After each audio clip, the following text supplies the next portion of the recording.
I've been thinking about this situation all flipping morning.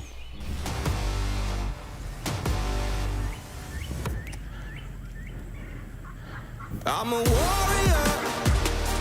of the wild. See the fire in my eyes. The ember leaves you terrified. And I'm guided by the light.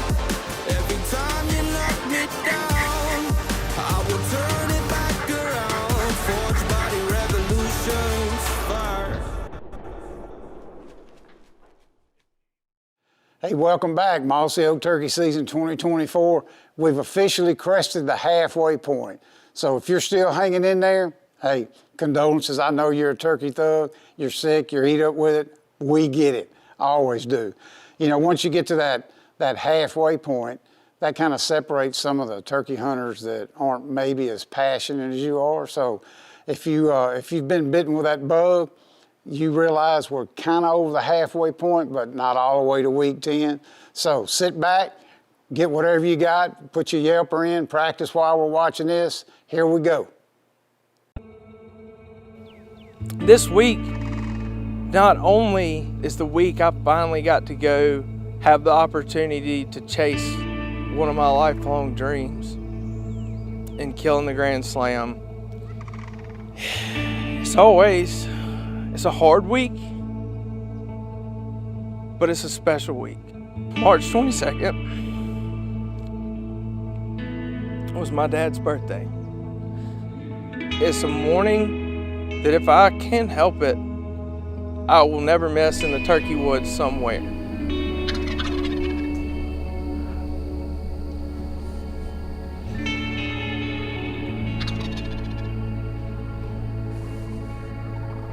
One thing Dad always joked about, and everybody tried to take it, change it, fix it, break it, whatever you want to call it, but he had the jinx. He could not kill a turkey on his birthday. Wind him up.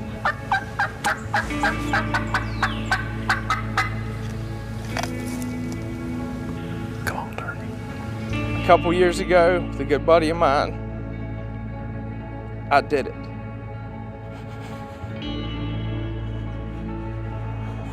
So, I killed one on his birthday. Fast forward to this year, I have an hour and a half to get it done, which in turkey hunting in the grand scheme of things is not much time. It was hard to describe what happened Monday morning. There was definitely a greater hand involved. Everything just happened perfectly. And I killed a turkey Monday morning before I left to come down here, to finish a dream that he instilled in me as a child. And it's just something that touches me very deeply to know that I was able to do it and that he was with me along the way, and that he would be proud in the way I accomplished it.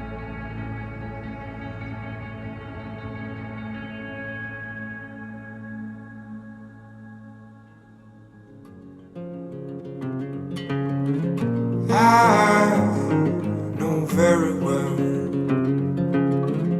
all the signs I see in you. Try to understand.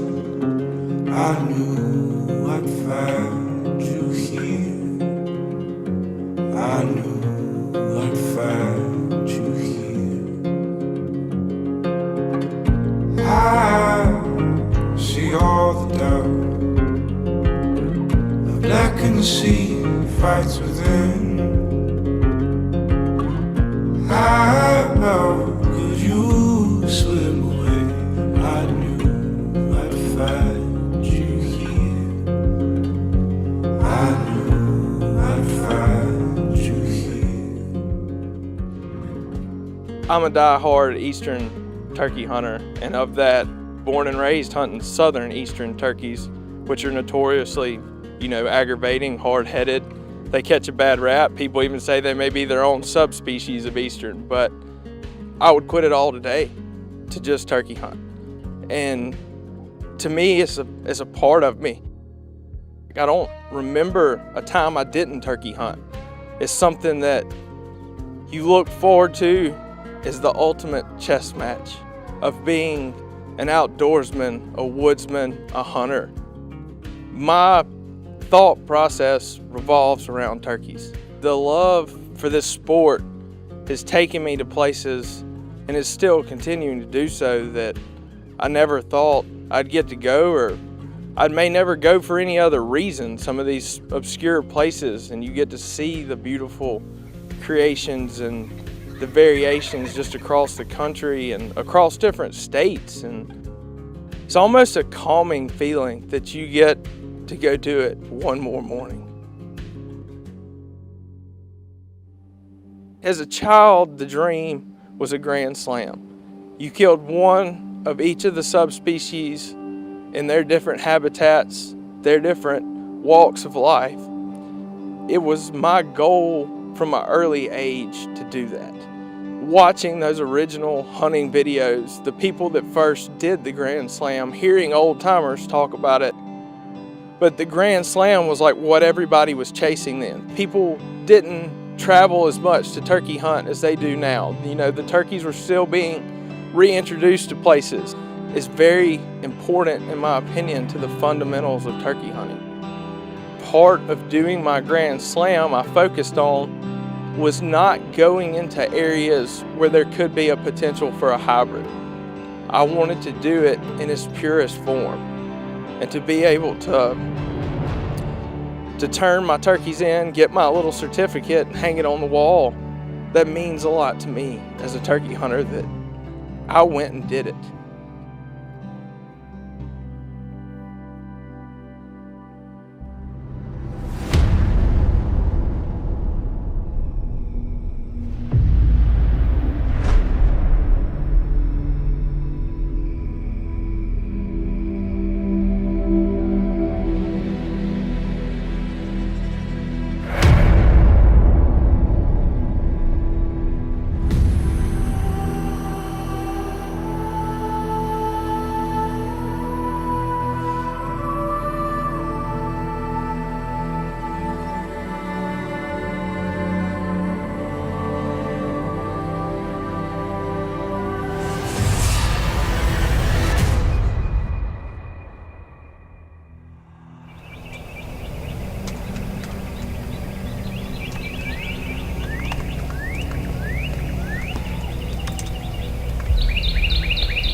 Spot I've always wanted to go.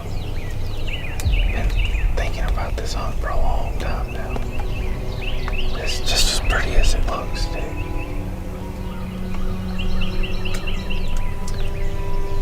About time for one to gobble, isn't it? It is. Hopefully that hay wind, he's straight after your shoulder behind. It's game time. Adds a little extra nerves to it. Nervous? Yes. Good Lord willing, we'll get one today. That's right.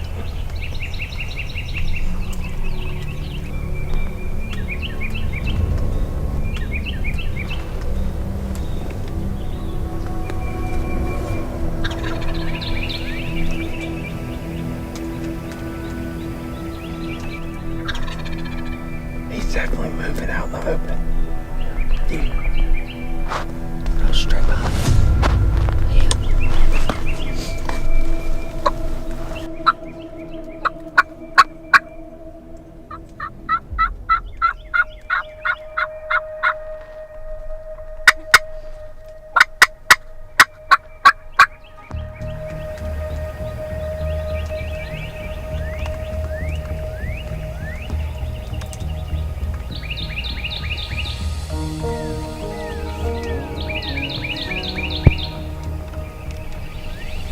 There's definitely hens jumping over here to the right, too.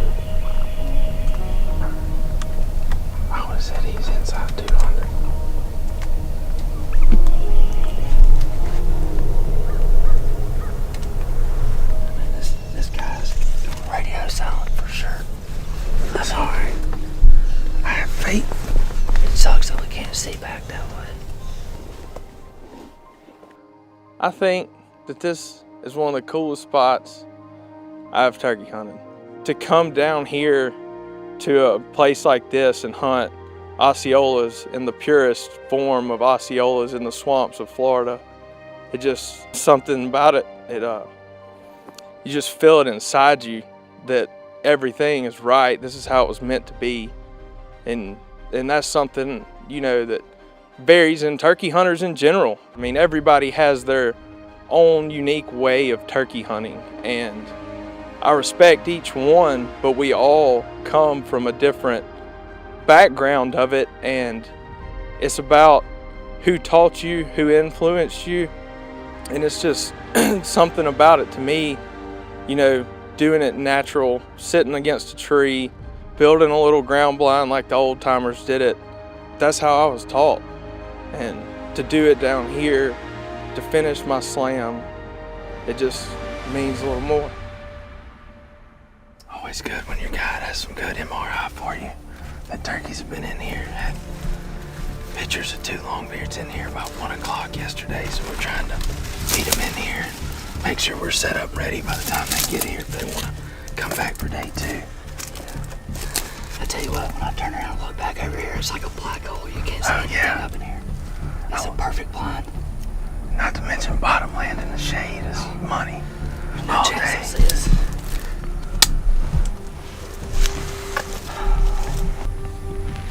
There's Slater glass. Slate. Slate.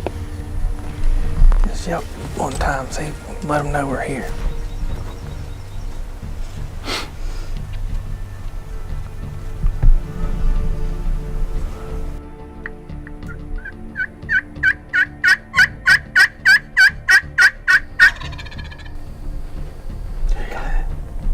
I heard something. I don't know if it was a gobble, but I definitely heard something. Whoa. Will, they're on the fence line down here. See 'em? Will, they're on this fence line. They're standing right there.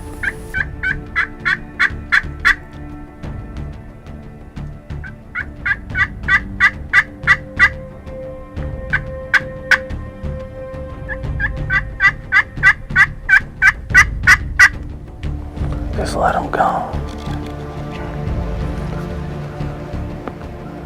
Got 2 birds just hit the call. Look like they're coming this way. Across this big pasture over here. He's headed up the fence, both of them.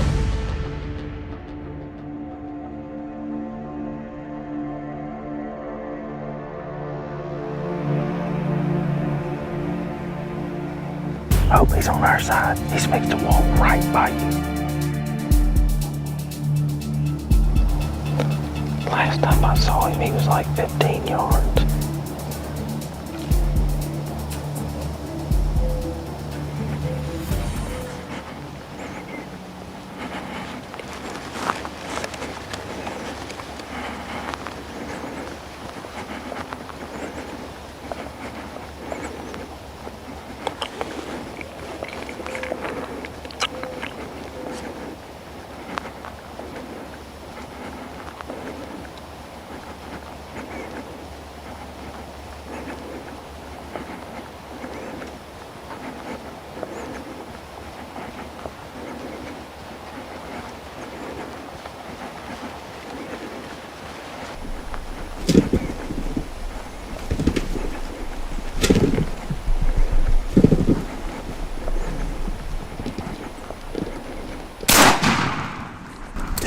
Be still. Yes, sir. Yes, sir.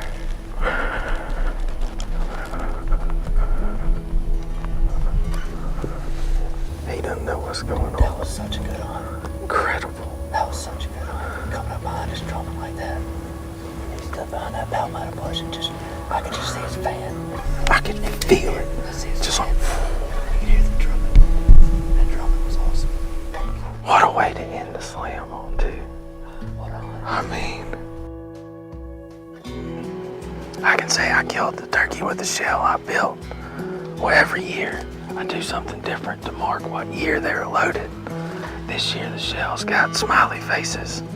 Well, one of them, the Sharpie slipped and it looked like a mean face.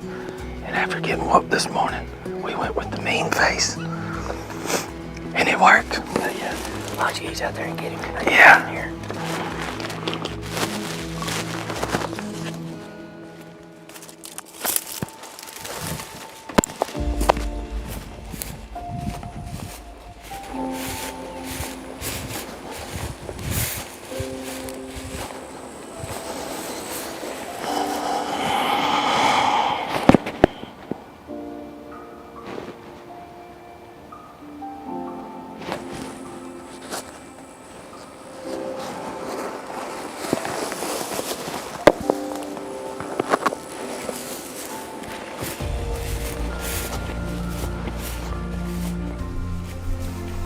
He broke one off, but look at that one. I knew I saw one big one.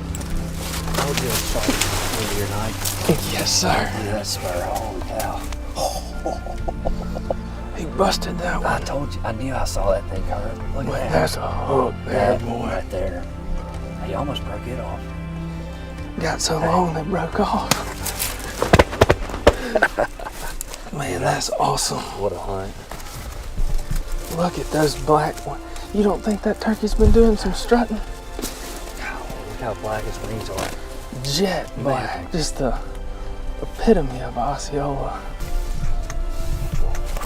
Dude, look at this spur. God, I hate that other one got broken off. That's all right. That right there. He's perfect. Next time we see him again, he may be on the wall or in those breasts in Crisco Bay. Oh, yeah. I always remember that clip of your dad and my granddad when Pawpaw shot that buck at the cotton mill and they were sitting there doing the hero. Said, I don't care if I live to be 100, I'll never lose my enthusiasm. Every time they come in, my heart beats the same. It does, and It's if it about to ever leap out of my chest every time. if it ever doesn't make me shake like that, I'm gonna quit.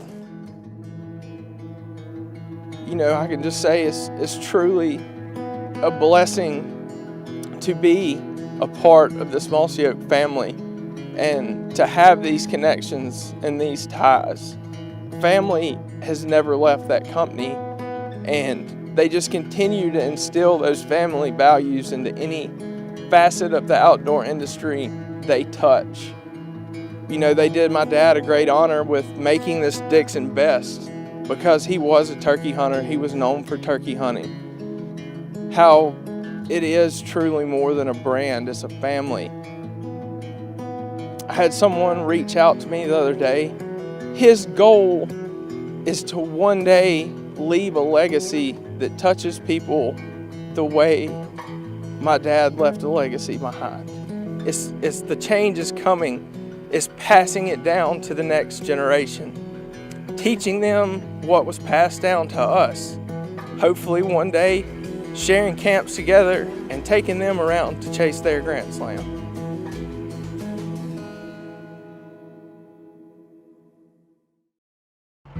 All of us here at Mossy Oak would like to say thank you to the tireless volunteers that are the backbone of the National Wild Turkey Federation. In a culture today full of celebrities and influencers, we believe there's no higher compliment than being called a volunteer. Thank you to the NWTF and the countless thousands of volunteers that make such a difference every day. Mossy Oak, the official camo of the National Wild Turkey Federation.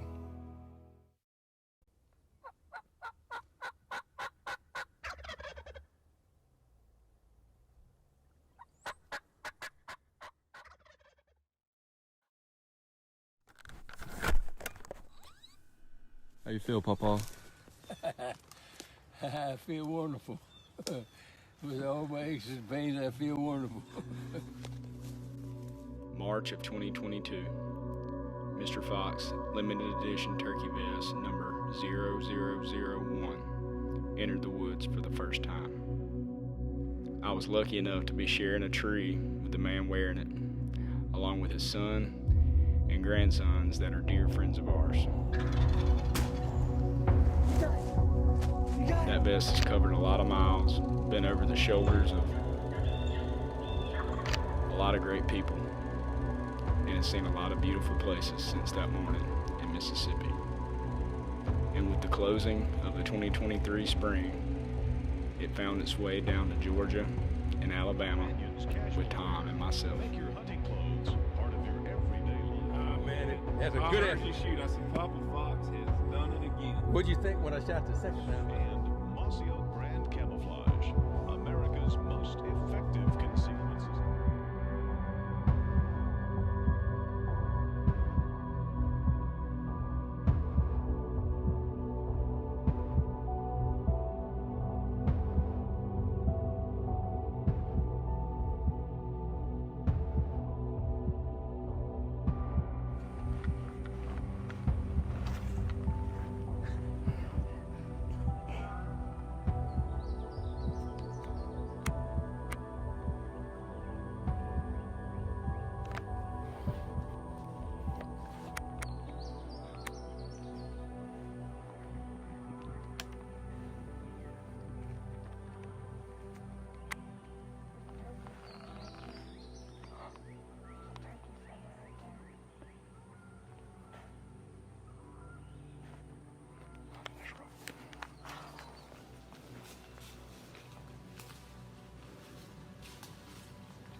tell you, I don't know if you could see him or not. I mean, he was leaving. He was Oh, I know. He was getting out of there. When he got up there and stopped, was he behind a tree? Tree for me. That, I mean, I didn't know where he was. Hey, I just put the fox first on. About 15 minutes ago, I was lucky enough to Daniel and Neil to send me 001. He's a stud too, son.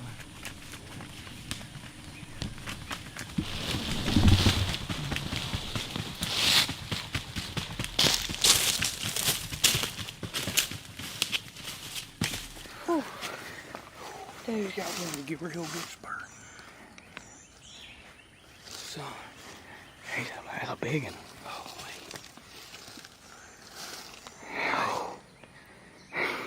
I mean, 10 minutes. Today's been a day. Huh? Today's been a day. That sucker got a hammer beard, don't he? I bet this son gonna weigh 25 pounds. I mean, 10 minutes. Look at that. He's been out of the truck for 10 minutes. They gonna see my camera shaking. My hands are shaking. Man, I don't know. Dude, we say. The turkey come up in here and Hunter said I got him where he was straight behind a tree from me. Well, when he started setting his wings going away, I don't know. No, I had him. He was just through some stuff, you know. He had done come up. We ain't using no decoys or nothing. I mean, you see how open it is right here. He had done smelled of that. Hey, but when he decided, let's see that one. Oh yeah. So, Kelly finally killed one earlier. She missed one this morning. Then we had 4 come in and the camera wasn't dead. I mean, it's been a day, son. Yeah. That's my last tag in Georgia. I got to feel it 001. Son, that's something I won't ever forget. My 2 buddies.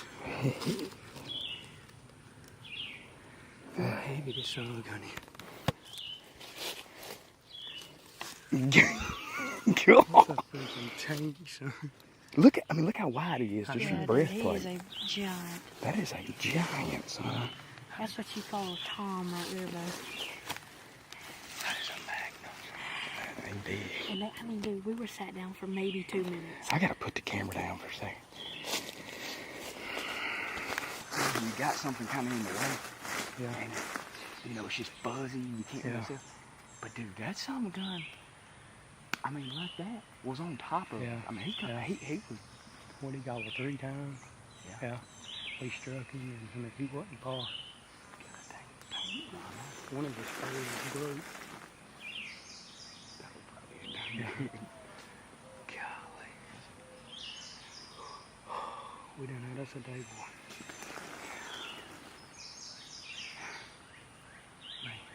That son was coming. He was fixing to come blow right past it. I mean, I was wanting to come on, and then he must have hit a wall. And you said call to him, and when I did, I just wanted him to slow up and maybe go. There was like 3. Let's see. Do you see these trees right here? I mean, he got behind them, and for a minute I couldn't see nothing. Them jakes were coming hard. I never saw the dude. Them 2 jakes were coming hard. I mean, like right here. That's probably why he was hollering, but.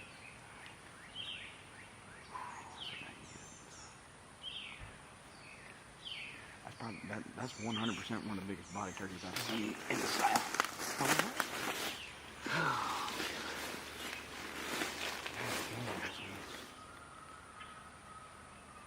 He had a whole delay gall too. You know, you get to. It was just kind of one. That last time he gobbled, I saw him down there when he gobbled in. I think I heard you say, I seen you. Yeah. That's when I seen him. He was coming hard. Oh, dude, I'm telling you about to run well, this over. I was wanting to come on out here in the wide open, you know, and me shooting that thing. Well, that's where, see, I was thinking where he was. It was wide open. It worked out right across the dirt. I made sure it works. Yeah, but sometimes I be patient too.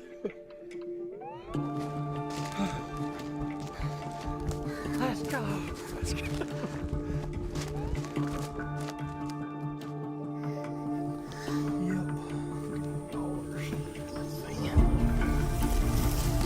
Turkey got killed at the Goodson place, had he?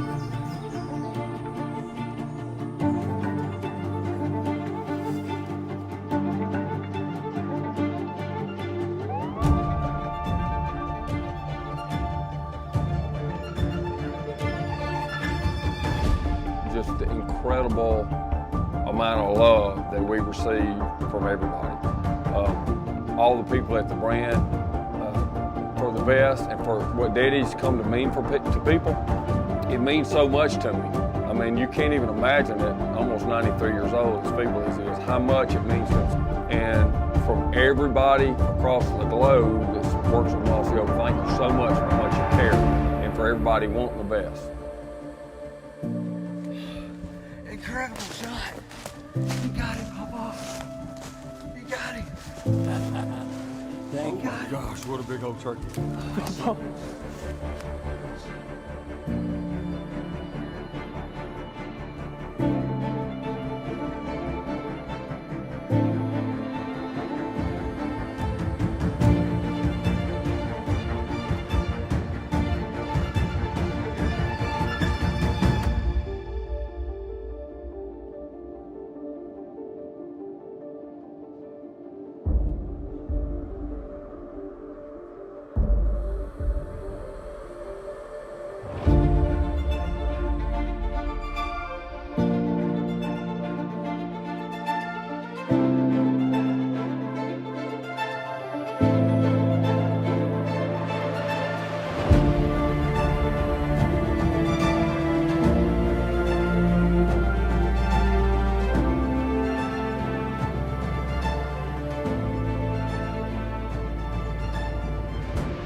Hey, let me see your gun, Papa.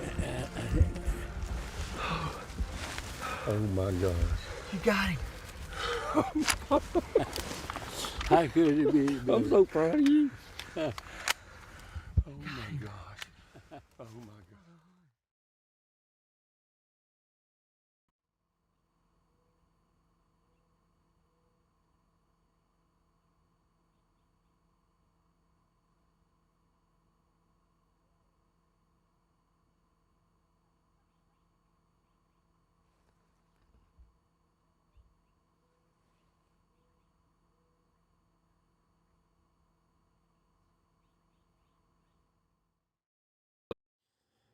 Ladies and gentlemen, children of all ages, welcome to Georgia. It is the evening before the Georgia private land opener. And this past year, I got into a hunting club, sight unseen. Believe it or not, somebody posted something on Facebook, and I responded, said they had turkeys and just a few turkey hunters, and so I got in it. It was that simple. Nothing really extravagant about it. I'd never seen it. So talked to the guy, he said, yeah, we got some turkeys. And we don't have many turkey hunters, so here I am. Got about an hour till fly up. I came in here day before yesterday, had a look around, heard a couple turkeys, believe it or not. But what I did notice is there's a sign-in board, and sucker's been hopping pretty good. So I don't know what a few turkey hunters are. Maybe it is a few compared to how many deer hunters are keeping the place lit up during deer season. But anyways, I'm in here. I'm going to try to get turkey to gobble this evening. I'm going to try a little bit harder, maybe push a little bit harder than I normally would, because I think getting one roosted is about the only way you're going to kill one tomorrow, because it's supposed to be bad weather in the morning, breaking daylight. They're talking about like a 1/4 inch of rain at daylight. 6, 7, like all the way through. It's going to be raining like crazy. Even talking about some severe weather, the tornadoes and them little twisters and all that kind of good stuff. So ground is just littered with scratching right through here. It was like this the other day too. I ain't too sure they hadn't been back. When I come in here 2 days ago, there was a turkey on top of this ridge about 30 minutes after fly down, 45 after fly down. Scouting mission's going pretty well. As you can tell, he was up here. I got all this scratching, but I just got a feeling he was off the back. It goes down into some more pines, little food plot way back in there, and I'm thinking that when I heard him, he was coming up the other evening to get this high ground to gobble. So I'm trying to make it to the top, but gosh, I'm so nervous. I'm going too slow, really.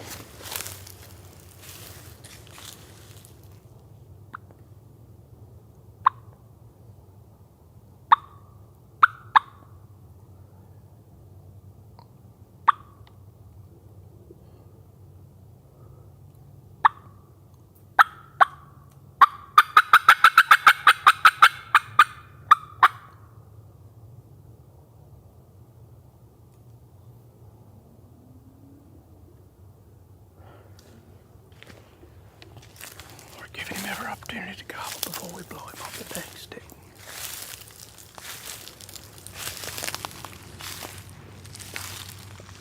Dang, scratching so just intense. You're looking for feed, honestly. I don't see any feed. I mean, I don't know anybody in this club. I don't know nothing about them, so I'm not doubting them. I'm just saying there's a lot of scratching. A lot of scratching. Oh!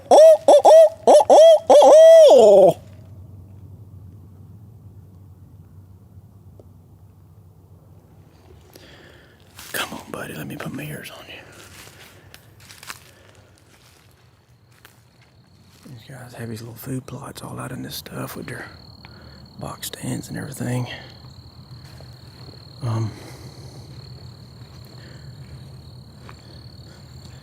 Some droppings out in this thing. I mean, probably be a pretty good little sit if it's supposed to be heavy rain tomorrow. Kind of hunker down in this stuff and call it a morning. I mean, we're right here at the dang dinner bell, buddy. And one just gobbled. He gobbled twice as I was walking off and leaving. He gobbled twice at something real quick. I just came down in here and I got close enough to get him to hit it one more time. If I could get him to hit it one more time, so I could kind of triangulate his position, that'd be awesome. He's in the timber, not on the edge of a field, so it means we'll be in the woods and in the rain, which is tricky, but necessary maybe. Fingers crossed that he gobbles at this next one right here. Oh!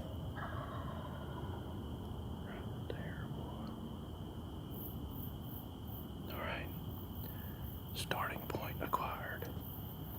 Whew, taking it down to the buzzer. Alright, I think I got everything squared away. Got one roosted. Strategy. Typically on a normal day, normal evening, I probably wouldn't have roosted that turkey, but I got overly aggressive.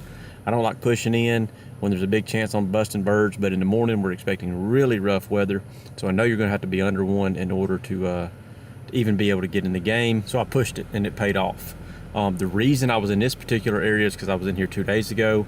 I heard that turkey about 30 to 45 minutes after fly down, and he was gobbling good. So basically, of the turkeys I heard, he was gobbling the best, so I figured he was gonna be the most likely of the turkeys that I have found to gobble in the evening. Got a couple like plan B, C, and D's, all depending on which way he decides to fly down out of the tree, but fingers crossed that he just sets them wet wings and lands right in front of us. So all kind of little strategies and nooks and crannies and tactics and whatever's went into getting that turkey up on the limb, but we got it done, and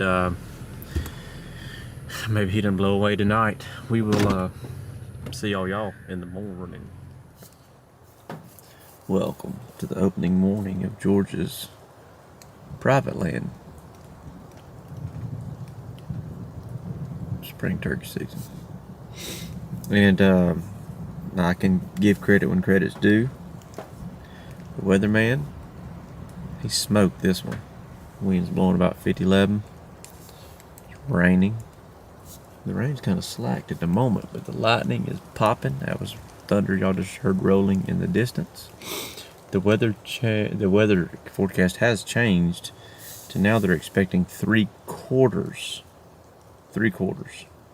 of an inch of rain at 7 a.m., which is right about time he should fly down, 7:10, 7:15.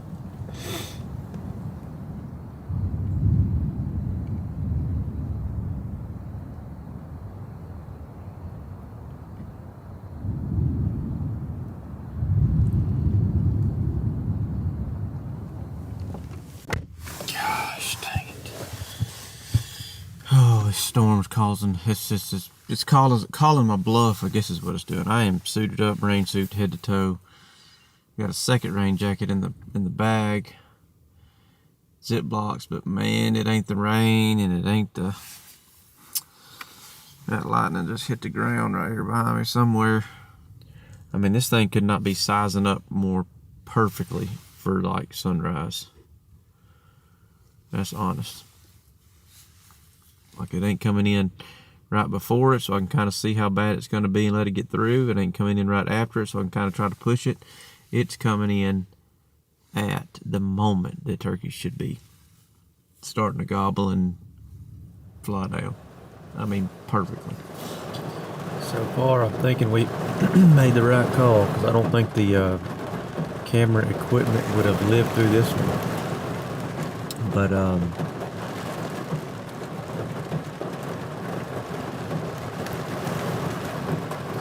listening to my brain, not my heart, because he wants to be right up under where we found him. 8 o'clock.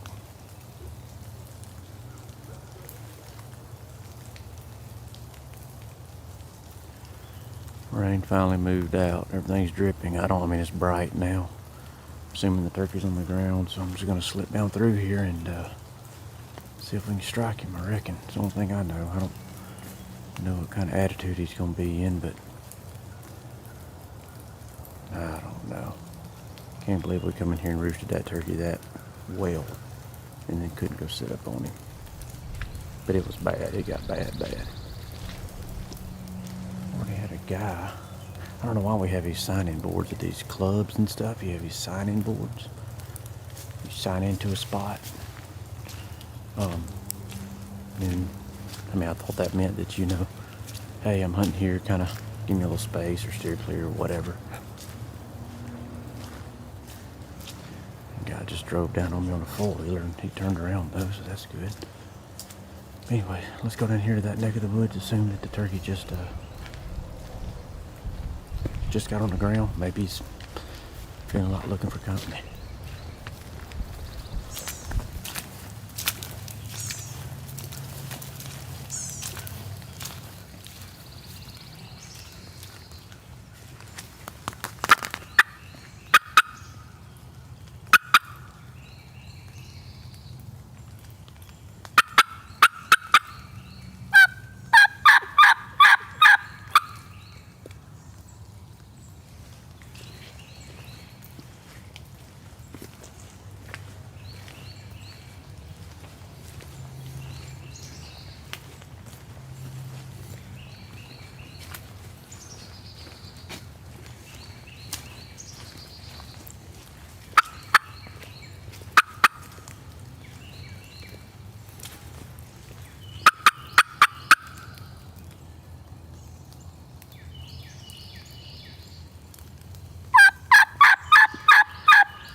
He's still gobbling. He's gobbling right where I left him yesterday evening.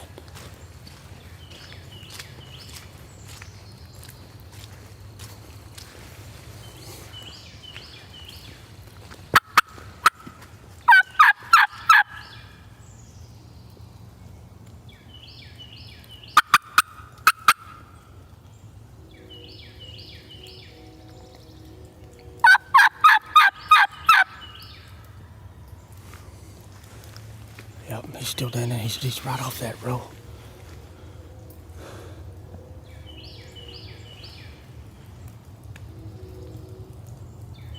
Just gonna wait on him to come up this road into this food plot. I think that's best.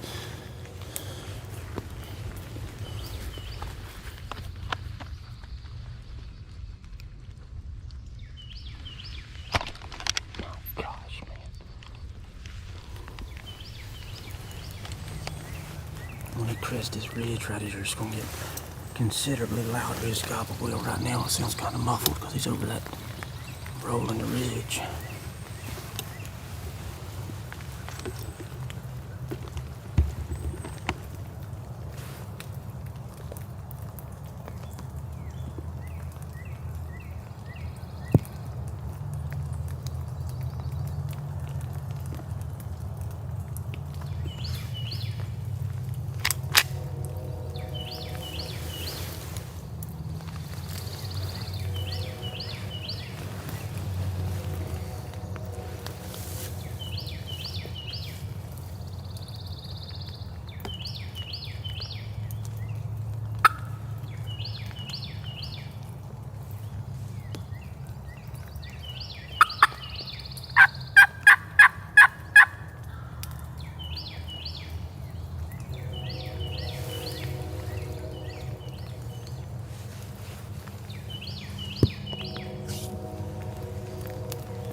that I turned this GoPro on as I left the truck.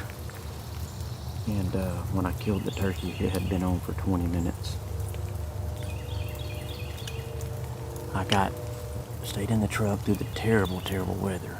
As soon as it broke, as soon as it got light enough, I figured them turkeys probably starting to fly down now. I got down, got out, walked down here past these two little food plots, and a yelp and a turkey gobbled basically right under where I had him roosted, which was a couple 100 yards off the back of these food plots. And I thought, all right, can't get to where I wanted to be, where we had picked out last night, but he's got to be coming to these food plots considering how wet everything is.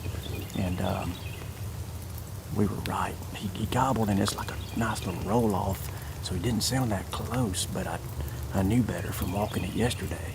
So the time we devoted to learning this place yesterday evening late paid off.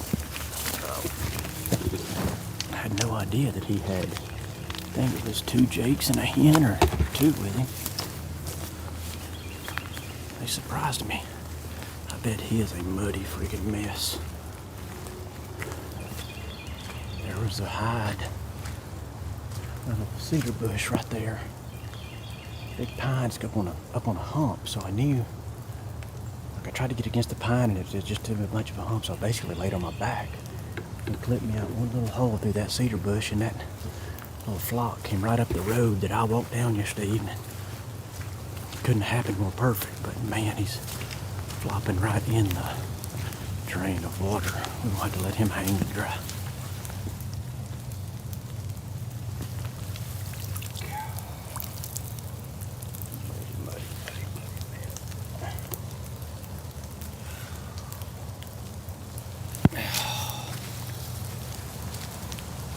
He walked. Oh, it's heading, turkey. I mean, he walked right up this road like the doctor ordered. Fell in the drain of the road where the water's running. He flipping fell right there. Good turkey. Fine, fine turkey. And look where he's flopped in this orange mud.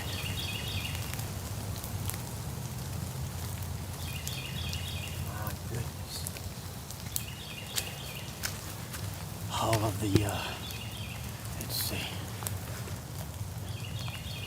all of the, I mean, just sitting in the rain. Couldn't be more blessed to sit in the rain anymore.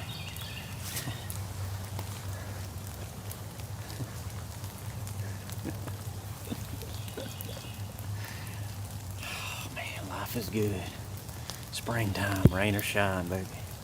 It's a hell of a time, hell of a time. You get to come in here and partake in the life of something that grand.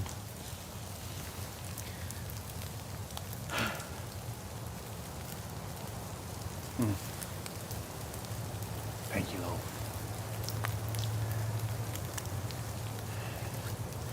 Thank you for giving us the rain to quench the thirst of all these flowers and grasses and trees that are putting it on right now. And thank you for giving them the breath to do what they do. Opening day of Georgia.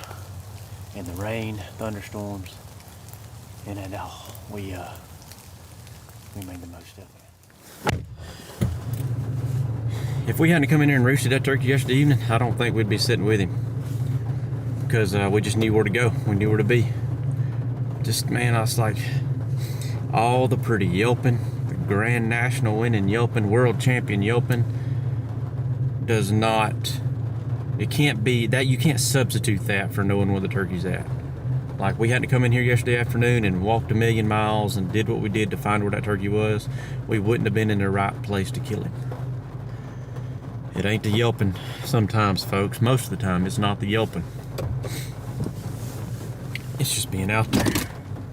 Let's we're getting him to the house and getting a fan on him so that he can dry up, because as much as I love turkeys, just like humans, just like me, when I get wet, I'm not so pretty. I get all roughed up, and I'm fixing to throw a fan on him and spruce things up.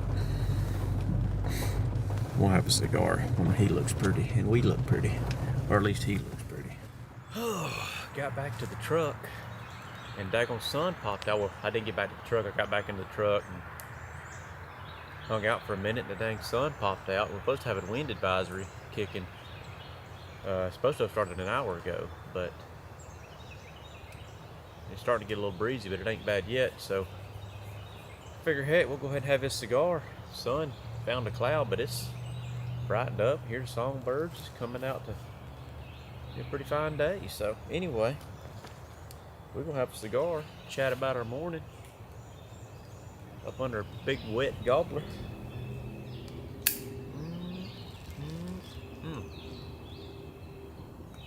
We'll have to keep puffing on this one because she's a little wet, got a little damp. One of them days it would have been awful easy to turn that alarm clock off and roll over. And I can't say that if it wouldn't have been opening day, would have been a little less determined, because that was a bad one that came through. Right, I mean, it couldn't have squared up fly down time any better. And that camera right there, the last three haven't liked the rain. I mean, there's something going on there, but the last three of those cameras have not liked the rain, so I'm trying to keep that one out of it as much as I can. We're gonna have to hit it with a little hair dryer here in a little bit, because it just a little misty this morning, not too bad. Tried to keep the sleeve of that leafy coat over it best I could.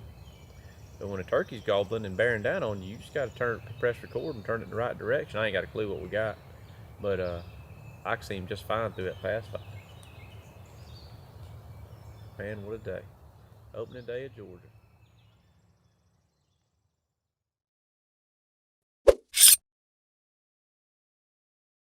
All right, now we're going to talk about like a fly down sequence and something you may do early in the morning. Turkeys on the limb, one of the things that I always have in my vest is a wing. This is just the last segment of a gobbler that we've taken. This wing, it's easy enough, it's got a joint. This one hasn't even hardened up yet, just a fresh one. Super helpful to have one of these in your vest, because if anybody's been around turkeys long enough, you know that not every hen that flies down out of the limb, off the limb gives a fly down cackle, but they do make sounds with their wings every time they fly down. So this is something that's, if you want to be realistic, you don't have to do a fly down cackle. It's not one of the easiest calls to replicate, but a wing is very easy to use and utilize, and it's obviously doesn't take up a lot of room in your vest. But a lot of times I will start with tree yelps and something muted, something turkeys that are waking up, sound something like.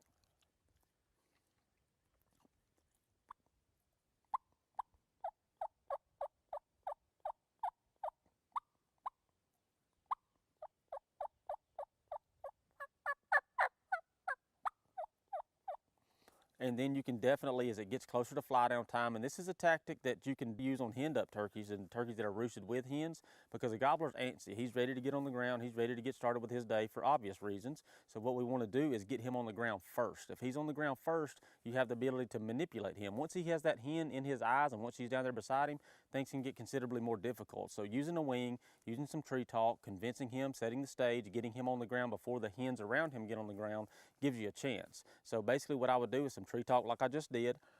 You don't have to do a fly down cackle. You can just cluck maybe a few times in succession pretty quick.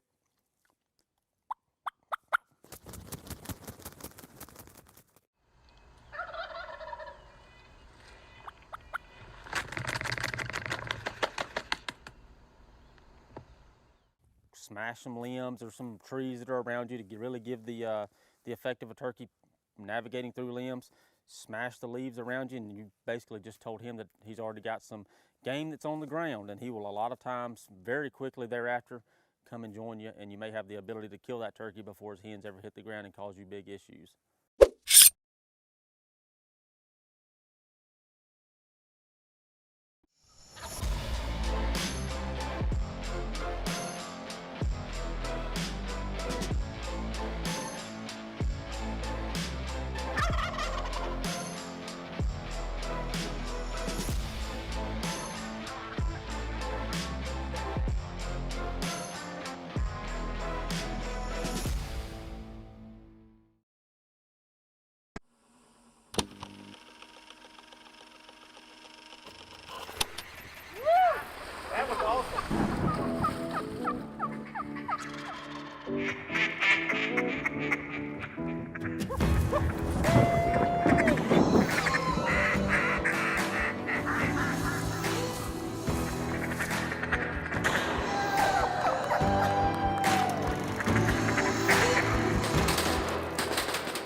Well, it's been a long day shipping orders at the shop, but it's time to turkey hunt now. The boys, both Weston and Tripp, you can hear them moving the hollers. They got drawn for a pretty highly coveted tag in South Florida.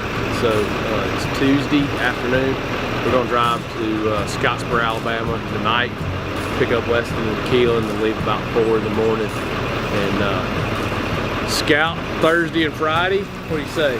Hopefully we can shoot one before his toenails get muddy Saturday morning. Oh yeah. You down? All right, put those in the truck. Maybe Dog put them. kennel? Yeah, that's fine.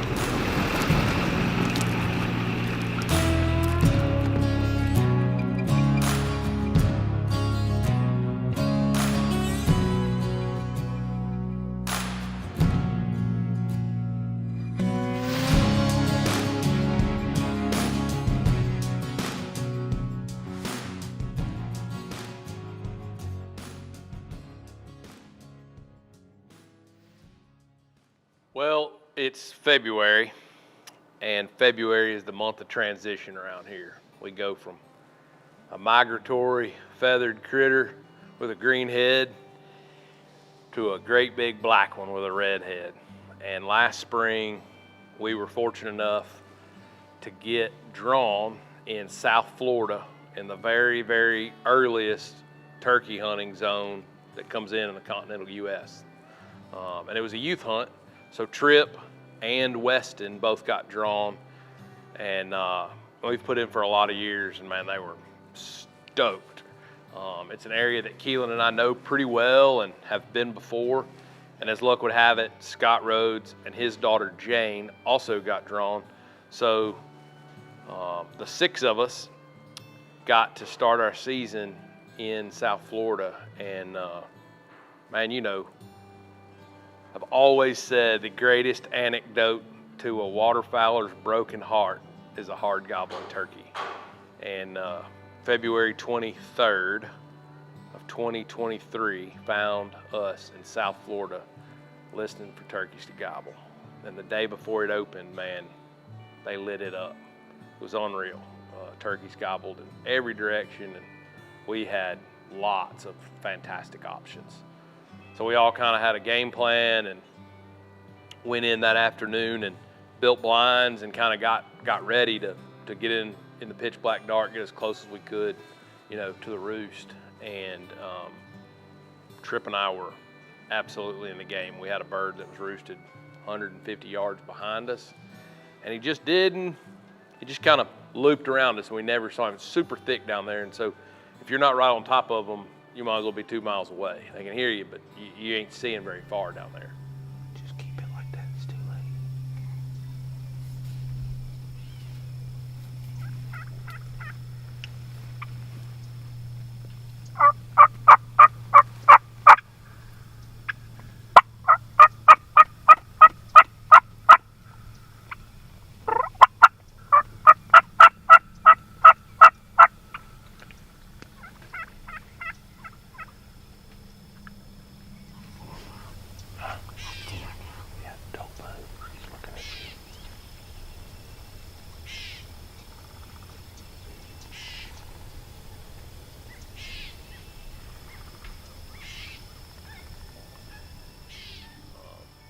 Keelan and Weston were kind of the same way. They had watched a bird 2 mornings in a row do the same thing. Somebody came in the evening before it opened, and I don't know if they boogered them or just they didn't gobble much that morning. He knew he was close, but he never saw the turkey.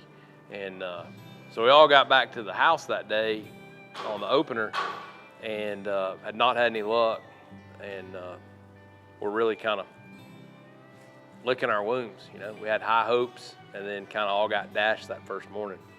And man, it was hot in the afternoons. It was beautiful in the mornings, but I mean, it was t-shirts and swim trunks weather in the afternoon.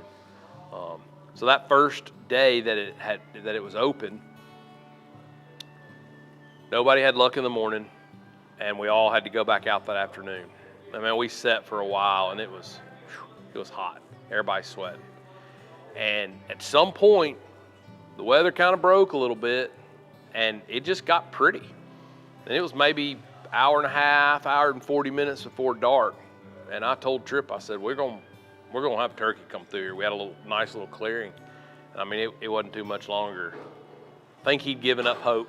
His gun was laying on the ground and he was hot, sweating. We're sitting right in the direct sunshine. Girk probably had also lost faith, but we're just sitting there and really just waiting on the weather to cool off for the turkeys to get started. And all of a sudden, boom, I heard one drum. And when you hear that sound and you know what that sound is, it's sort of like you just lock up, because when you can hear them, they're really close. And I locked up and I just started to say to Girk, that was one drumming. And I kind of turned just about like this. Girk was sitting over my right shoulder, and Girk hyperventilated. He could see the bird strutting about 50 yards right there, and he was going, and I'll never forget, I just kind of cut my eyes like this, and I said, Girk, he's right there. He's doing this. And I said, just give him a second. Tripp's gun was laying on the ground, and so I told Tripp, I said, let the bird walk to the decoy and move your hands to your gun while the bird's not looking at us. And he did. And man, it's just one of those cool dad moments. You teach your kids, you coach them through, share some tears and some hurt feelings when they screw one up. That turkey caught us in the wide open without a good hide, and Tripp's gun was laying on the ground, no mask up. His mask was down around his neck, and somehow that little booger figured out how to get his mask up, figured out how to get his hands on his gun, and slow drawed that gun while that turkey was strutting up to the decoy. And he got right to the decoy, and I cut one time, and I said, but you better do it right there. And he clicked his safety off and moved his gun, and all in one smooth motion, and dropped the hammer.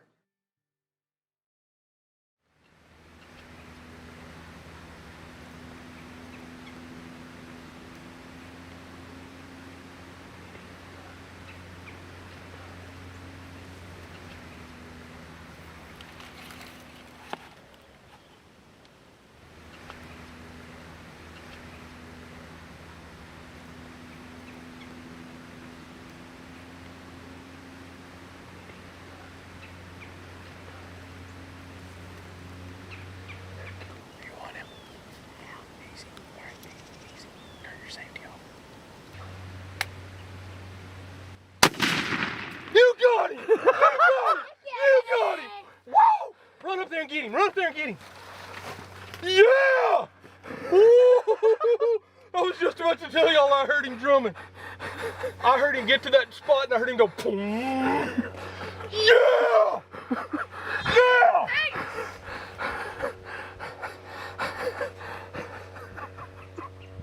Oh my goodness, tell me what just happened!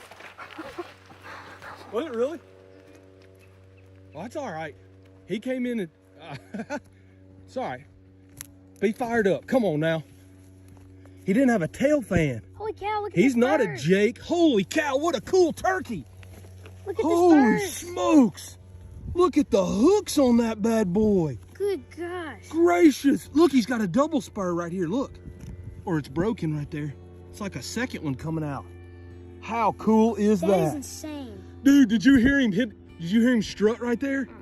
He got right there and I heard him go, boom, and I literally couldn't get it out. I looked over at Levi and I said, there's a strutter close, and Levi was, he's right there, he's right there. He was just literally right there. Kind of thought he was joking, but his We went to celebrate. I mean, after a couple days of hot and scouting and all that, man, we were just elated. Public land, draw, South Florida, opening day, youth, Osceola. And grabbed my phone, went to go send out a celebratory text, and I'll be dang if Scott and Jane hadn't killed one. And then by the time I read through that text, Keelan and Weston had killed one. And just crazy how, you know, in the world of wild animals, nothing happened through the whole middle part of that day. Right after fly down, it was just dead quiet and calm all day. And then all three of those kids in completely different areas, those turkeys just, like when it was time for turkeys to start doing turkey things, they did, and they all three died in a matter of about 10 minutes of each other, I think. And buddy, we all went to celebrate and had a big dinner, took the kids out, and man, it just made for such a cool way to kick off the 2023 spring turkey season.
With the explosion, I lost my eyesight totally, so now the world around me is black. But even more beautiful, I hear the birds chirping. I can feel the breeze, so I can see it in my head, what's going on around me. And nature continues to be beautiful, and being able to see this through my hearing, through my feel, it gives me comfort and gives me peace knowing that I was knocked down, losing my eyesight. I might be down, but I'm not out. I'm Major John Turnbull. It's truly an honor to be an American, knowing that there are people out there who take care of each other. It's an honor to be here. It's an honor to be on American soil. It's truly just a wonderful experience. In 2001, on 9/11, I was working as a lifeguard at a local pool when my boss came in to where I was working and grabbed me and said, "You have to come see this." Watching the video footage from the terrorist attack from 9/11, I discovered something in myself that I first discovered. I wanted to do something. I felt helpless and I didn't want anybody else to feel that way. And I wanted to stand for justice and defend freedom. So it was in that moment I decided that after graduating high school, I would join the United States Army. I attended the United States Military Academy, graduating in 2010, and I was commissioned a second lieutenant, an officer in the United States Army. From 2010 until now, I traveled all around the world, deploying in 2012 and 13 to Afghanistan, 2015-16 to the Hashemite Kingdom of Jordan, 2016 again to Lebanon. Late in the fall of 2018, I was chosen to lead a special operations team, and I deployed again for my 5th deployment to Iraq in the countering ISIS fight. While I was in Iraq, I was again chosen to lead a special team called a cross-functional team, and I was sent into Syria to wage war against ISIS, the Islamic State.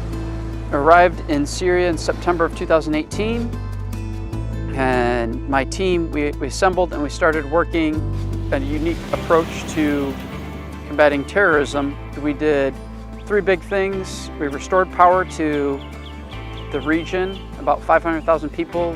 The second thing is we rebuilt and refurbished a hospital, one of the only hospitals in our entire region. And finally, we opened the schools back up for women to return to school after a 7 years prohibition from ISIS.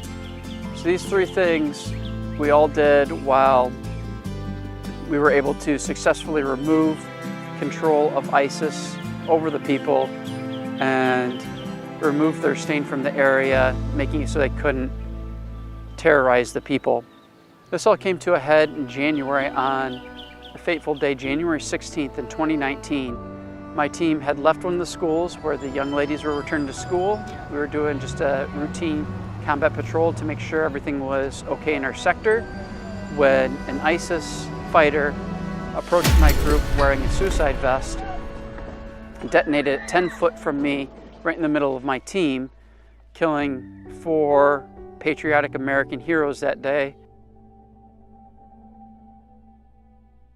Killing Chief Warrant Officer John Farmer, who left behind a wife and 4 children, Chief Petty Officer Shannon Kent, who left behind her husband and 2 children, Mr. Scott Wirtz, and Miss Gadir Tahir, who was affectionately known by her family and her team and all of her friends as Jasmine. The explosion wounded myself severely and injured 2 other amazing Americans, my teammates, a guy by the name of Devin, another guy by the name of Joe. After January 16th's explosion, I was medically evacuated to Iraq, where I underwent numerous surgeries, life-saving surgeries to save my life. And a couple days after all these surgeries in Iraq, I was then transported to Germany, where I continued to undergo surgery to keep me alive long enough for my wife, my father and my mother to arrive in Germany to be there to hold my hand through the journey. From there, we flew to the United States, where I spent 24 months at Walter Reed in Bethesda at the National Military Medical Center. I underwent 22 more life-saving surgeries, everything from restoring my hearing to pulling out multiple clumps of shrapnel from my body. After being given 0% chance of survival, numerous times being told I couldn't walk, I wouldn't have any memory, I overcame these odds with grit and determination, knowing that I had to live for my family, not just my immediate family, but now my January 16th family, my team, and provide support to them, love and comfort. So I did this through overcoming the odds. Being told I couldn't walk, 6 months from that call, I ran in the Army 10 miler and was discharged from the hospital, and I've continued to live my life. I began another fight, and that was to stay in the Army. I wanted to continue to serve my country, continue to defend freedom, and ended up medically retiring from the United States Army in November of 2021. And then from November to this current day, I've had just the most wonderful experiences of my life.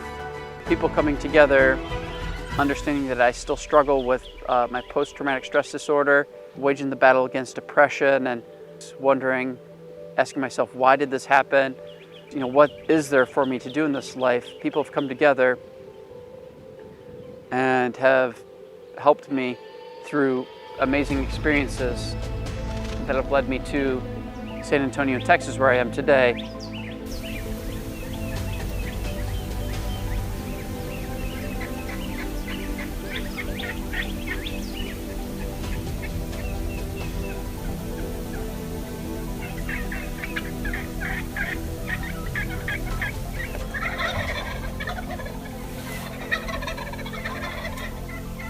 Maybe a ton or 2. It sounds like it.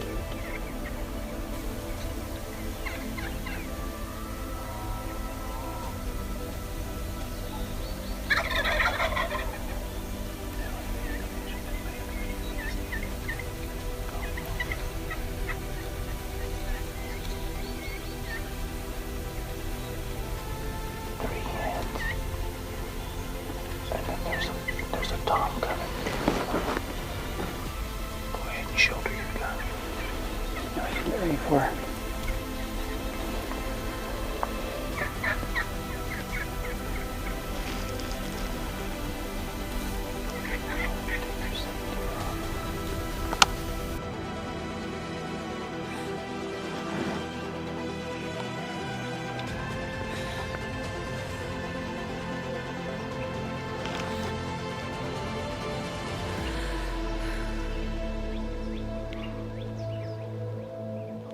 Fire.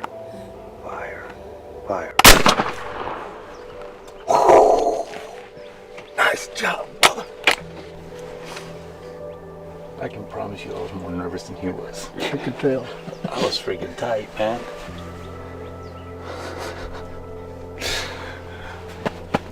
Good work. Good job. That's so cool, man. That's awesome, buddy.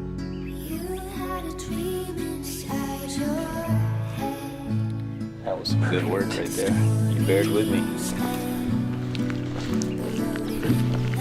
Perfect.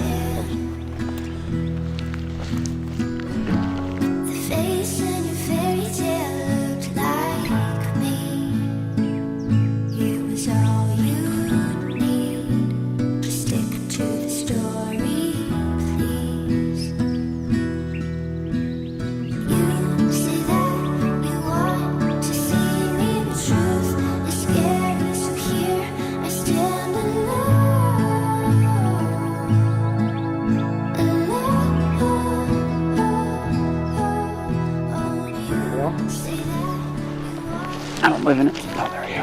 Right down, right there. There's, you're on the wing. Yep. You feel in this.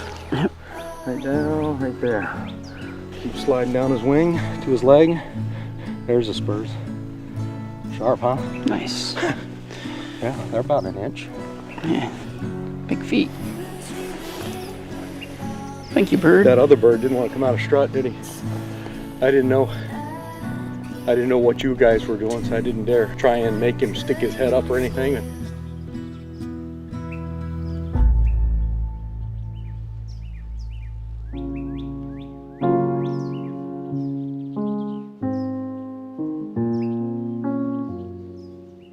Before the explosion, I would say I was normal. I could see the world around me. I enjoyed the beauty of a sunrise and the beauty of nature using my eyes. With the explosion, I lost my eyesight totally, so now the world around me is black. And learning to adjust to it has been very difficult. But I come out and I do events like a turkey hunt, and then Veterans of Field Foundation brought me here to beautiful San Antonio, Texas to hunt a wild turkey. Now the intent was to hunt a turkey, but the purpose was so much greater than just hunting and bagging a beautiful bird. The goal was to help myself find peace in nature through hunting therapy, but also to enjoy camaraderie with good fellow Americans who are thankful for what I've accomplished, or so they tell me, and what I've done, my sacrifices. But there are other veterans here that have gone through similar things that I have, same walks of life, where we're able to sit together and visit with each other, explaining, our pains and our suffering, and finding a way out, a way to vent, a way to release pent-up emotions and things that we haven't dealt with, not just by shooting a turkey, but through horseback riding, through walking this beautiful terrain. I'm humbled and I'm grateful to be surrounded by hardworking Americans that love this country, and I'm honored to be here. Thank you for having me, and thank you for the smiles you give, helping me find peace and seeing what love truly is. To Major Jonathan Turnbull, thank you for your service, and everyone at Mossy Oak is honored to know you.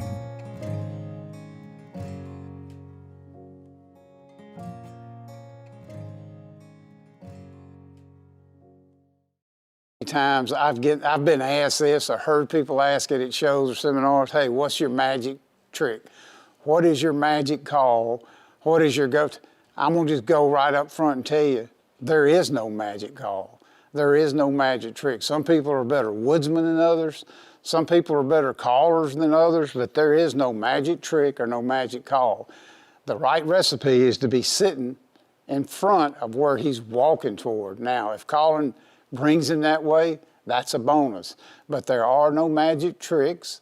There are no magic calls. A single-sided box call sitting in the right place with the turkey in the right frame of mind will work every time. So, you want to keep practicing, that's fine, but know this, there are no magic tricks. Back to the show. I'm here at the Peacock Farm, and not exactly what I was wanting to hear. I mean, it's 65, clear, high pressure, no wind. We've had bad wind for 2 days, and I'm not hearing a lot. Sound like the peacock's way down in there, which I was kind of hoping to hunt peacock with a group of longbeards. But he's also been running with Jake, so I don't know what he's with. He ain't been nothing gobble. Road crew member Patrick Paysinger, road crew member Mark Porter is going out and they're going to hunt the Peacock Farm. Well, guess why it's called the Peacock Farm? It's called the Peacock Farm because they've been getting pictures on our Browning trail cameras of this peacock. Now, this peacock lives with the turkeys. Well, guess what happens when the peacock lives with the turkeys? Well, the peacock tells you everywhere the turkeys are going to be at because he's always with them. Intel, intel, intel. As Cuz would say it, it's the most recent information, MRI. Well, they're going to use this MRI and use this information to hone in on these turkeys and see if they can't get it done in the great state of Tennessee.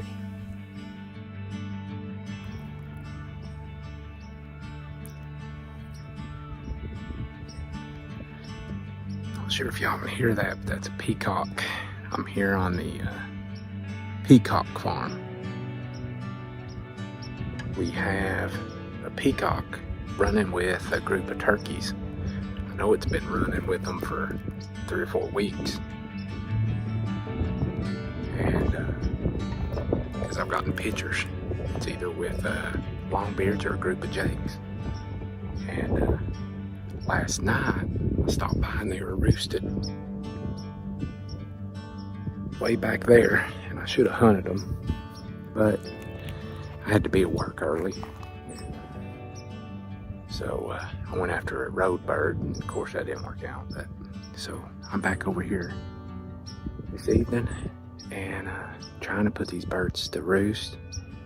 And if there's somewhere I can hunt them, I'm gonna go after them in the morning. Maybe me and Damien. But it looks like that they're gonna be closer to the vehicle, but maybe down in that valley, closer to the property line. So they should be flying up pretty soon. So I'm gonna hang out here. I'm hid behind this hill.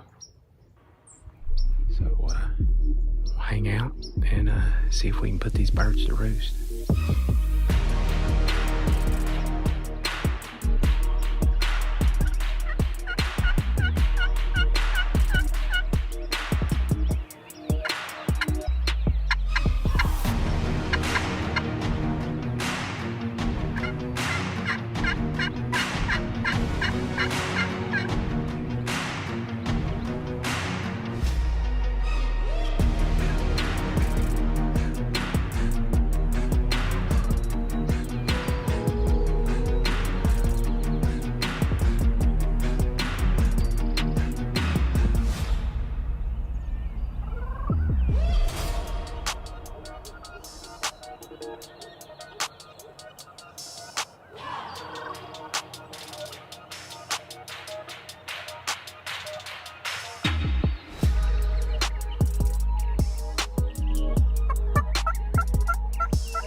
Double.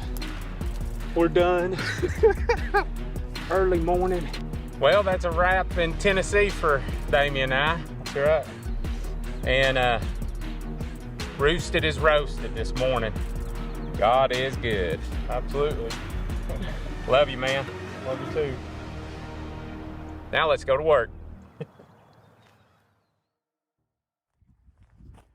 Well, we are on the Peacock Farm for round 2. Damien and I, we took the 2 loners out this morning on the front of the farm, and there's a slew of them on the back. And I had a camera going, and that's where I got the peacock with numerous longbeards, and most of the pictures was from 4 to 7. Just got done with work. We changed in the field. Kind of feel like I'm forgetting something because we're just got done with work and doing everything here, but we got that. And I see the gun, and I got the camera. And a decoy, too. And decoys. You ready? Ready for it?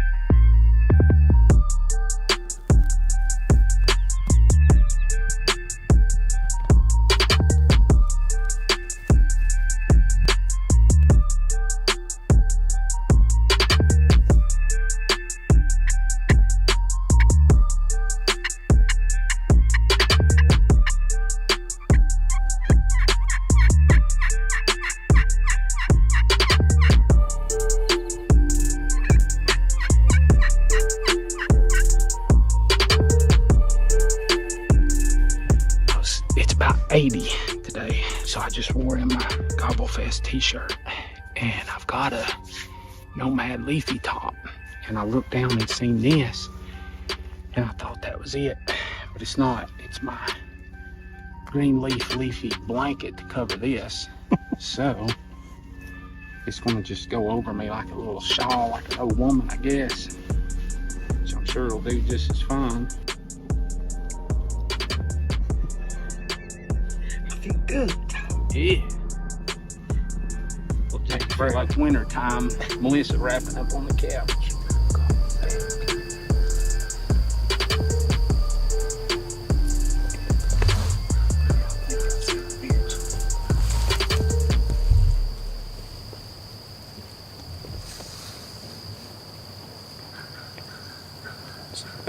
I didn't know it went sideways.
Well, as the day unfolds, they don't even know if these turkeys are even going to show up, nor do they know if the peacock is going to show up.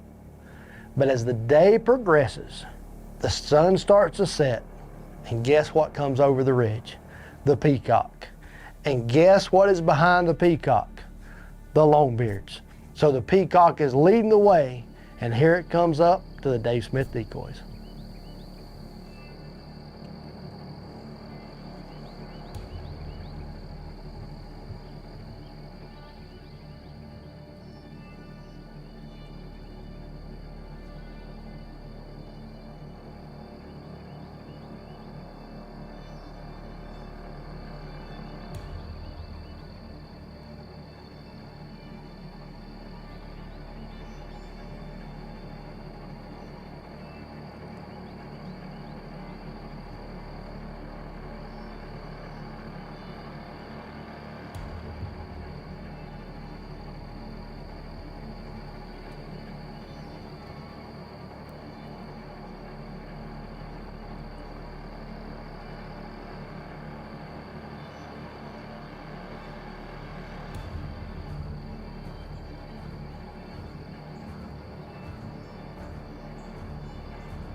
Let me get my shawl off.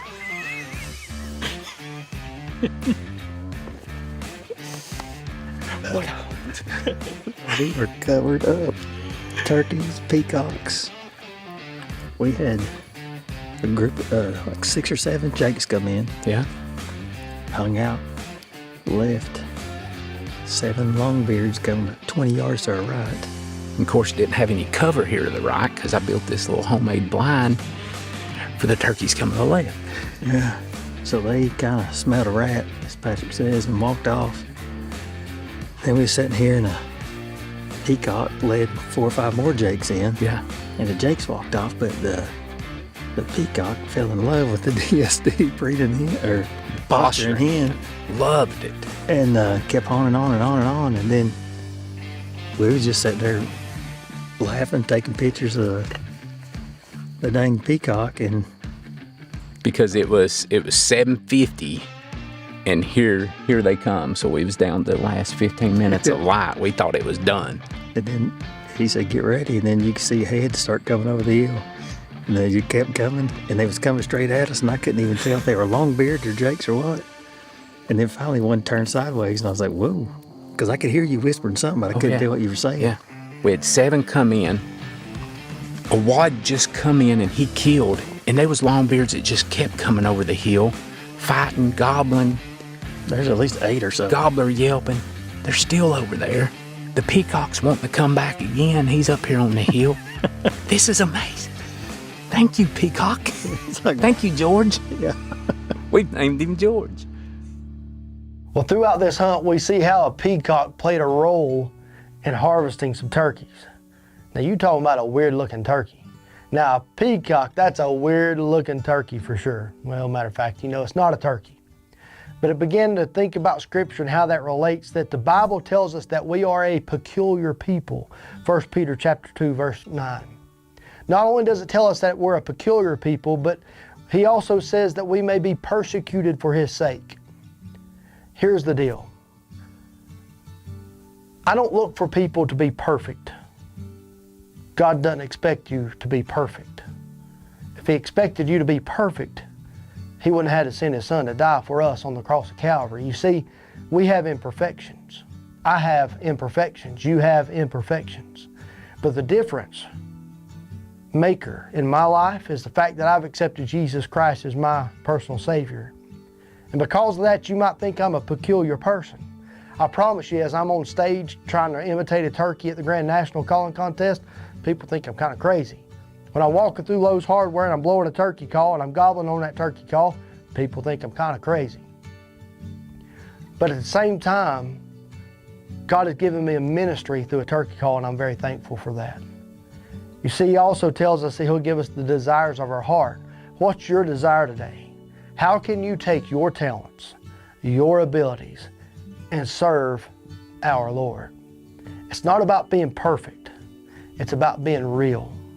Real with yourself, honest with yourself, so that you might be a peculiar person in Jesus Christ, our Lord and Savior.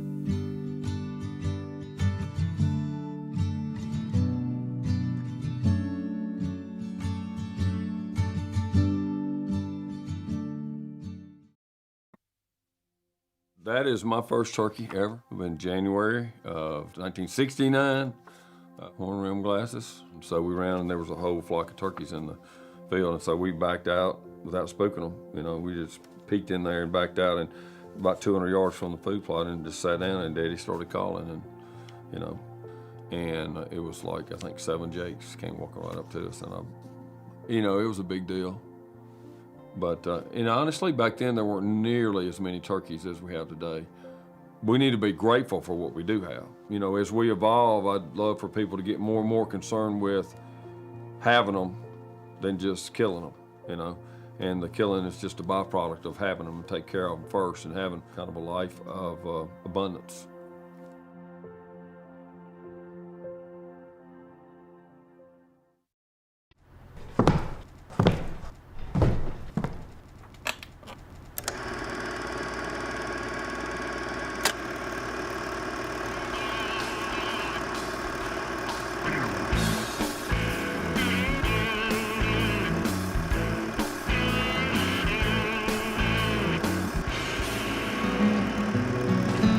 Passion gave way to obsession for woodland sport soon after young Toxie Hayes first began following his father and outdoor mentor, Fox, through the great southern forests of Mississippi and Alabama.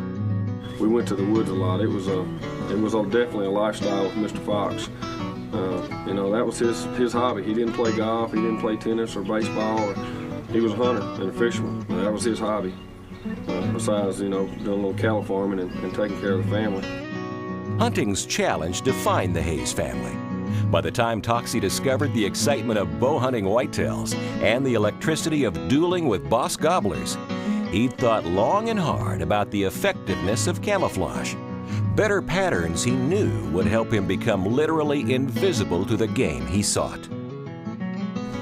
Just a deep down obsession with being invisible to deer and turkeys and ducks and elk and just wildlife, just wanting to be one with nature. It started when I was just a kid. It's just absolutely an obsession to be invisible. Camouflage is more of a mindset than it is a camouflage pattern. I like to think that when I get out of my truck to step into the woods, I'm basically a vapor till I come back out and get in my truck. No scent, no sound, and especially no sight. The fact that the whole entire company lives the hunting lifestyle, I think, makes it where the right decisions about camouflage are just second nature to us. You know, we don't even really have to think about it. It's all just second nature. And where you see maybe other companies seem to struggle with those decisions looking at business, I mean, it's all just second nature to our team about camo and what really works and what doesn't. When we get right here on the cedar tree, you head right there to that second tree and then aim downhill. Okay. Down that cattle tail. Sounds good.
job. Congratulations, man. Woo. That is an awesome bird.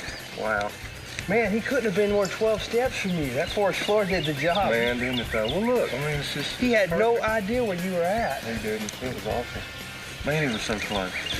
This is an awesome bird. Early in the year like this, first season, he hadn't lost any feathers yet, fighting. Wow, look at those spurs. Good sharp spurs, over an inch. Man, big fan. 10-inch beard. Well, we got about an hour and a half time left. I want to go hunting. Hey, that's cool. I'll tell you what, I'll tag him. All right. And we'll go get you one. Let's go see. What about it? Describe a typical morning at the office in turkey season. I wouldn't know. Nobody comes in until after lunch. Turkey season. It's tough getting people to work early in the morning. People catch up late in the afternoon a lot, but it's everybody watches the back door, see if somebody's coming in with a bird. Takes, might be 9 o'clock before everybody gets in or later, and then it takes another hour for turkey tails to float around the office. It's a pretty unproductive time for work, but it's a pretty productive time for putting our mossy oak to use. Hey, go lightly. I think they're already coming towards where you were blowing that cue call. We should have stayed put at daylight. They're already on the ground. Hey, if we can just get right here, in that little grove of pine trees, we can see the top of that hill and that little bottom. We'll be all right.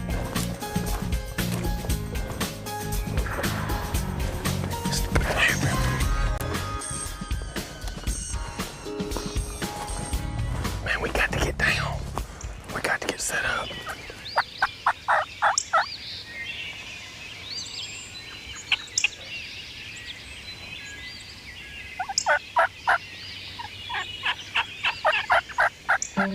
Let's pick up the hen. 3 hens.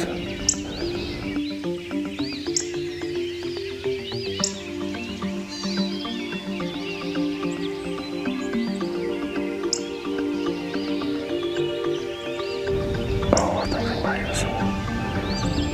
No, they're just looking for us. They're just clucking, looking for us. Everything's go. Oh man, the turkey's just gobbled right behind them. They're going off to the right. I'm way up.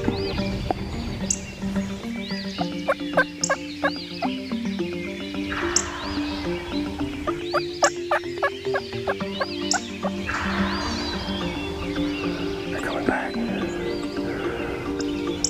Everything's okay. I think they're gonna go on past us. That'd be perfect. When they get back, turkeys haven't gobbled in a while. When they get back behind us, I'm gonna yelp again. I think I am strutting.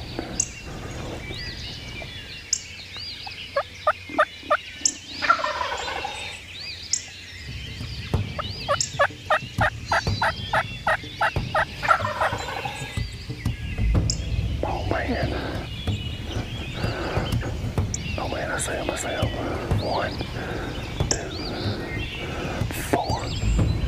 4 gobblers.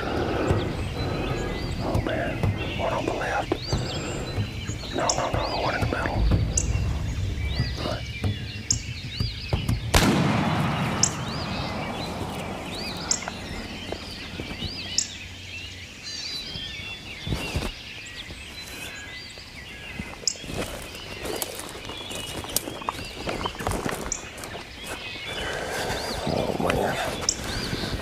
Oh, thank you. What a beautiful bird. Broken ice, year 2000. I guess that's the first one of a new century.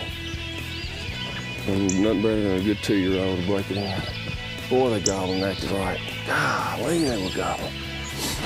I don't know, it sounds funny, but I just always had the dream of kind of being able to be invisible as a little kid. It's like a fantasy to be invisible and be able to walk right up to them. That just always stayed with me. And as I got older and got obsessed with camouflage and becoming invisible, literally had that same obsession I had as a kid. It just kind of grew up. And I realized that it was all about matching up with nature. It's kind of funny. I think that obsession is more childlike today than it ever has been.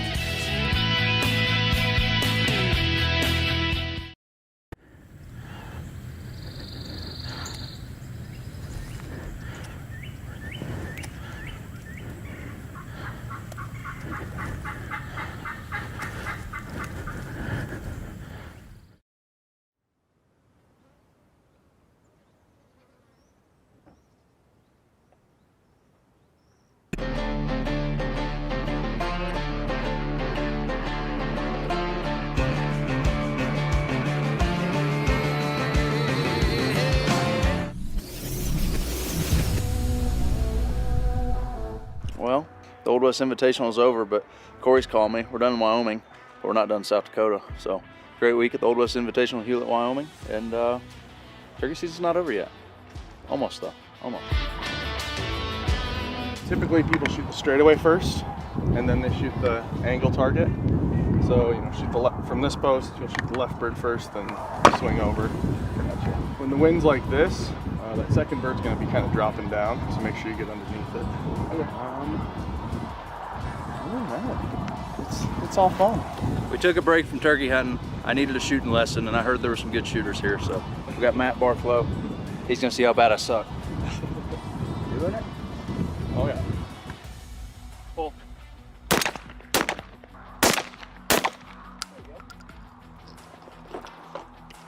It's like he knows what he's doing. Pull. I feel very trusted right now. Right? That one's my baby, don't drop it.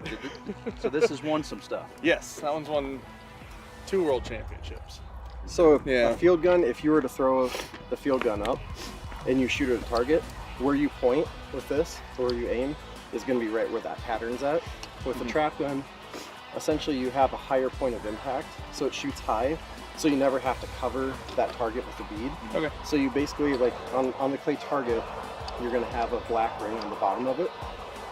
Pretty much put that white dot just at the black ring. Yeah. One thing we're going to try, so you get your hold point set. What you're going to do is you're going to float your eyes down. You're going to keep that hold point right where it's at. You're going to float your eyes down to about where the fence is at. Okay. What that's going to do is it's going to allow you to see that target really quickly. And then once that target gets up to your bead, you're just going to pull the trigger and move to the next one. Pull. That actually felt pretty good. Right? That was a good break between turkey hunting. I need to brush up on my skills because I'm definitely like just a shade above average, like right there. But I think a couple more lessons and I could probably be pretty good. So look up the Barflow brothers. They do classes year round. I would like to do a few more. I think it would probably improve my shooting. But I think my shooting is going to be good enough to kill a turkey today. Maybe. And I beat Corey today. Come on, I get high.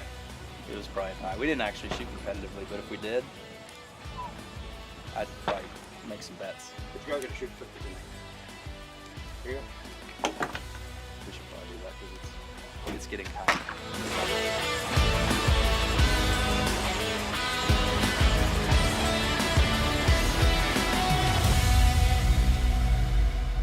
Yards from where I want to be, according to the Onyx. Also broke out a new trick today. I've never caught a turkey in with a wing bone, and I found this in my shop the other day, so we're gonna try. I don't even really know.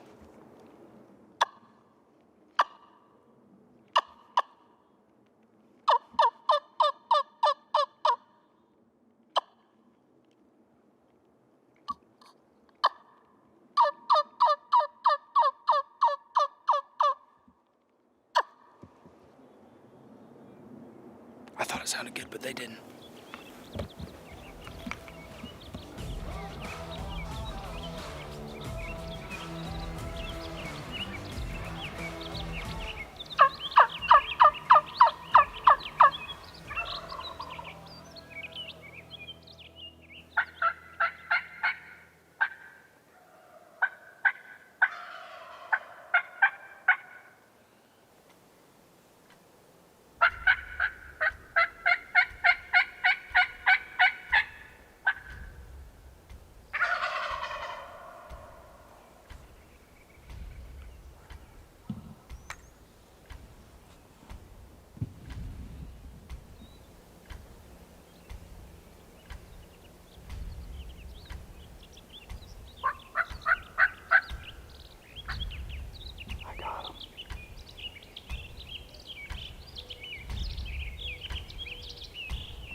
How'd you like that, Otay? South Dakota. Check. That was fun. He gobbled on top of us and then he left. When you're hunting Merriam's, don't be afraid to use this thing a lot. He just lost interest and left. I kept on hammering him, and he came back. He gobbled right there really loud one time. And then have you seen a Merriam with a head that big? He's like the Elephant Man. Look at that. Got a good beard. He's got good spurs. But when you're hunting these Merriams, that right there, bing. We've had a good couple days. We just ended the Old West in Wyoming. Trey team killed one. I got beat up, didn't kill one. So to get over here to South Dakota and finally find a willing participant, great times. So thank you, Corey. I love you. And your Onyx pins, they're always great. But that means this might be my last turkey of the season. I gotta go to Australia and see a little girl. 2023 turkey season, that was a good one. I'm ready for the next one now. Hello. Yay! That's awesome. I'm happy for you. What time is it there? Huh? What time is it? It is 12 p.m. You still got a lot more time to kill a turkey. on Monday. That bird looks like it's got some white tears. He's really pretty. He's got a big old head. But I'll call you in a little bit. Love you. Love you. Congratulations. Love you. Bye. Bye. Well, my wife's happy. I'm happy. Ty's gonna be happy when he shoots one tomorrow. Great day.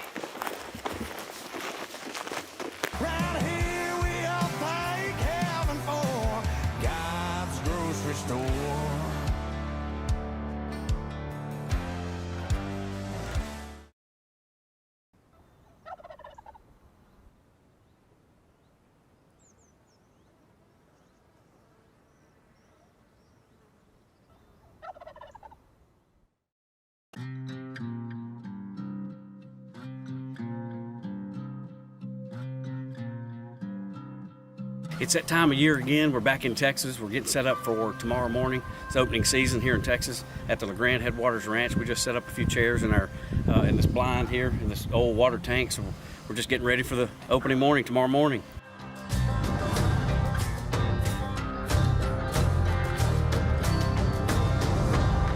Let's go shoot one. You ready? So it's the opening morning here in Texas, and we're here with Luke Cotton with Mid-States and Tyler Bennett. About to go try to shoot one in the face. Let's shoot at least one. Go, dude. Let's go. It's always that first morning trying to find where all your gear and stuff's at. Oh, what did I leave? What did I forget?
I got that from. Yeah.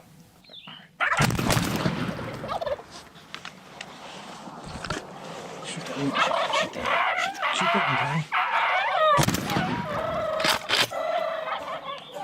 There it is.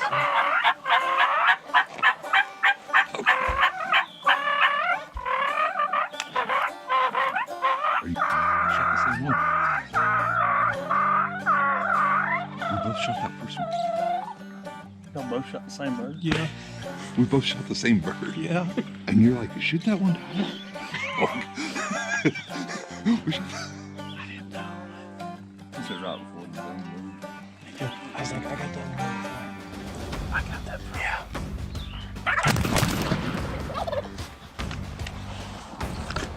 Shoot that one. Shoot that one, Danny.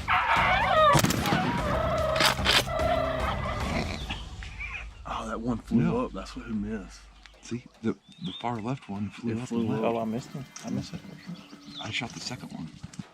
Well, I thought I killed that bird. Don't worry, look, I got one for you. Yeah, thanks for the backup.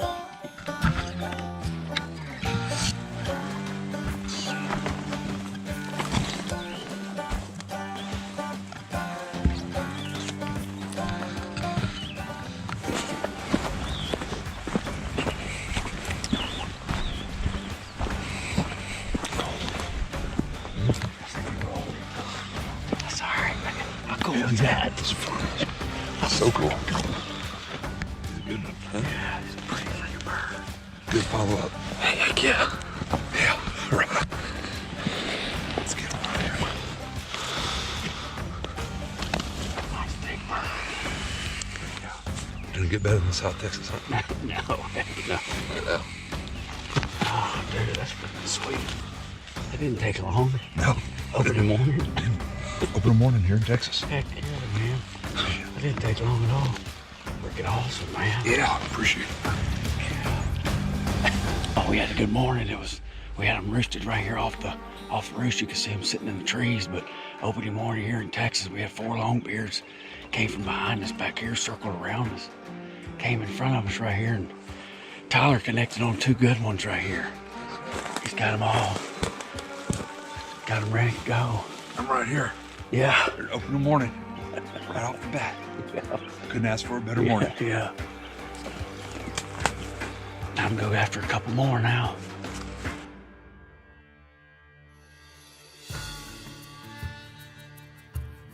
What's happening? Yeah, we just spotted 4 nice longbeards. We struck out this morning, so we got to go after them again this afternoon. I brought my walking shoes too, so we're about to get ready to put some miles on these boots here in a second. So let's freaking go. Let's go.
One in the back. Oh, yeah.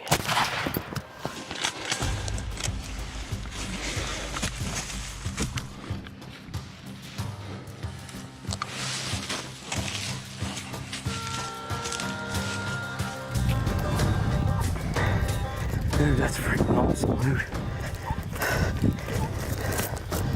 Oh, look at that white. Oh, yeah. Oh, dude, he is beautiful, man. Look how pretty he is. Ah, yes. Yeah, dude, he's got some good spurs. He's got some good spurs, dude. Let me tell you how bad I wanted just to shoot into that pile of them at the corner of the fence. Dude, he's beautiful, man. That's a pretty bird. Beautiful bird. Great Rio. Look at them tips. Beautiful bird. Spurs on him. Pretty good spurs for Rio. That's how it's supposed to work. Yeah, that is exactly how. Hey, we've only done that two other times prior to. That was textbook. Coming in light, going out heavy. Finally. Let's go, let's go.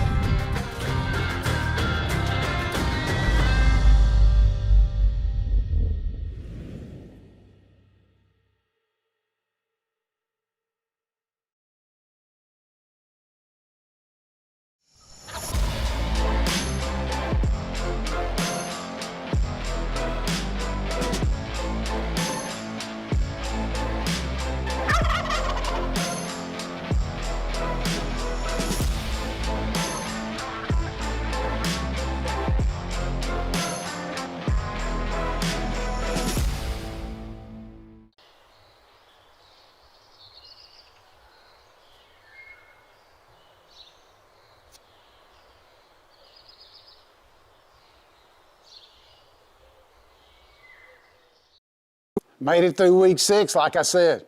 All right, we're on the downhill side of 10 weeks of Mossy Oak turkey season 2024. Hope you enjoyed it. I said during the break, hey, get your mouth call out, practice a little bit. You know, that's a big no-no in my house. I can't tell how many stories I hear of women saying, or wives saying, or whoever, man, practice with that thing outside. I used to do that all the time. Never helped me much. Never won a contest or anything else. But we're going to address that turkey calling championship skill level in one of the tips. So with that said, right back here next week, Mossy Oak turkey season 2024.